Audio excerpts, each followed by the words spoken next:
What's up, strangers? It's the guy who continuously makes false statements, and in today's video, I'm basically going to be going over the 5 things that for some reason has not been added, even though these are minor or most likely big ones.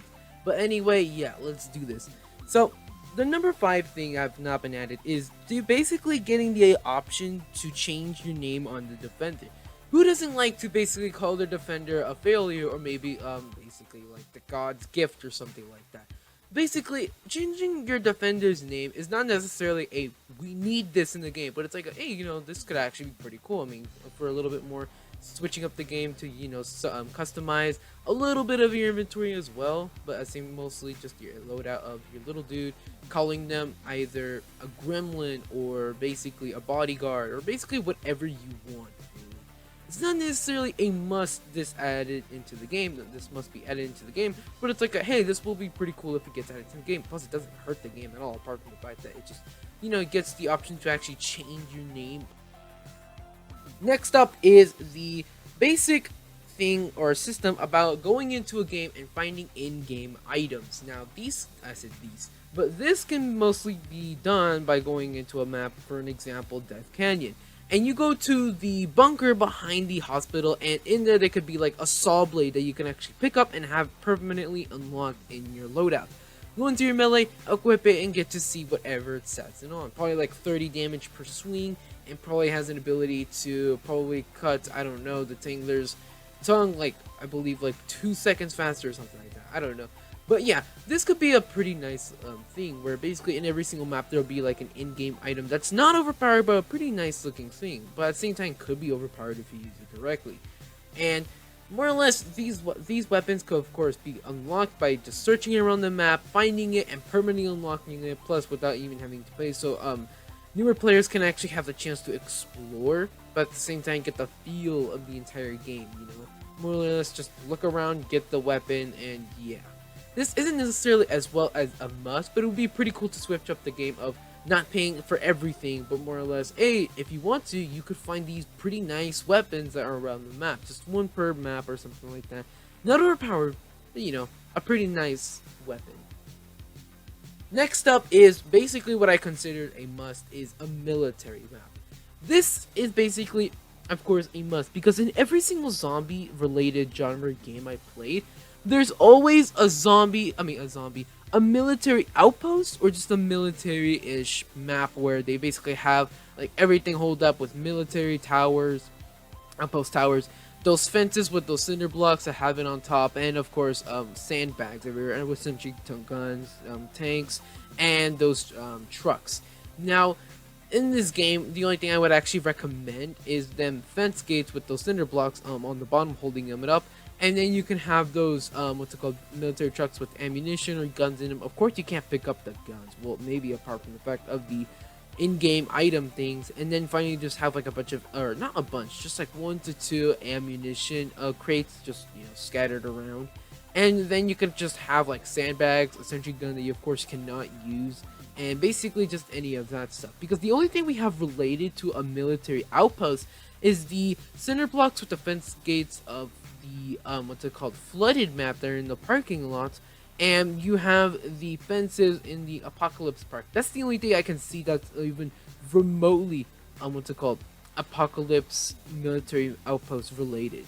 But really, in every single zombie game I played, military outposts are like, hey look, we found one. This also mainly explains the reason of how we got all this military equipment with grenades, miniguns, laser weapons, question mark, and basically all the other stuff. Really, it just explains all of that, and also, well, it just basically tells a little bit of a, hey look, we were a military outpost, but we got overrun within seconds or minutes or whatever it is, mostly just story, or more or less just, hey, it's a military outpost, because why not? Next, which I'm pretty sure I really like, is the concept of weather. How many times have you wanted a colossal camp not to be a sunny as hell day where your eyes are basically bleeding out your thing for the beauty of the sun down there, or you basically want it to be a nice calming sky with clouds, or maybe even a foggy or rainy or even thunderstormy day? Having every single map having different weather mostly gives you a mystery of what type of map you're going to get. Is it going to be in your side, or is it going to be on the zombie side? I think like a map that's either a rainy or like foggy one will mostly be on the zombie side, and a map mostly that's either clear or like sunny and maybe cloudy-ish day will be in the human side. But more or less, if this concept of changing weather in every single map you play gets into the game, it would more or less give you a mystery of, oh, I really wish this weather would be there because it would actually help me out, or I just really like the feeling. Just give a little bit like, oh, what map and what weather are we gonna get? Because I don't know, it might help us, it might not. And more or less, it would just give every single map a different, I guess, vibe to it. Every single time you play, it's always different with the players and weather. Next, which I'm pretty sure is a must, is a chainsaw. This weapon has been an iconic zombie killing machine for literally ever since zombies were created. A chainsaw is basically designed and basically destined to destroy zombies. But in this game, I feel like it would also destroy, but not necessarily be the greatest. Because number one, they can get chillered, tangled, hunted, and basically get all the weaknesses of basically of any weapon, apart from the fact of it a machete, because of obviously tanglers. But yes, this weapon could be extremely strong, with fire rate having a 0.5 H every single swing from left to right, and yeah.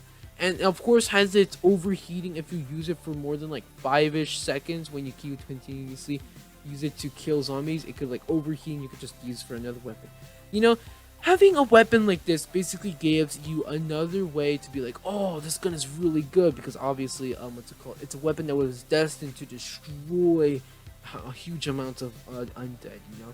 Really, the chainsaw is an iconic figure of the zombie community, and I'm surprised it hasn't been added in, because I mean, a chainsaw is basically a must in zombie games. Every single zombie game I played, a chainsaw is either bought with grinding in the game until your fingers are destroyed and you can finally purchase it, or you could just purchase it with the real money, and of course to in-game currency you can buy it, or you can select it and pick it up throughout your journey as you continue on. But I'm pretty sure I'm purchasing it is one of those how you get it.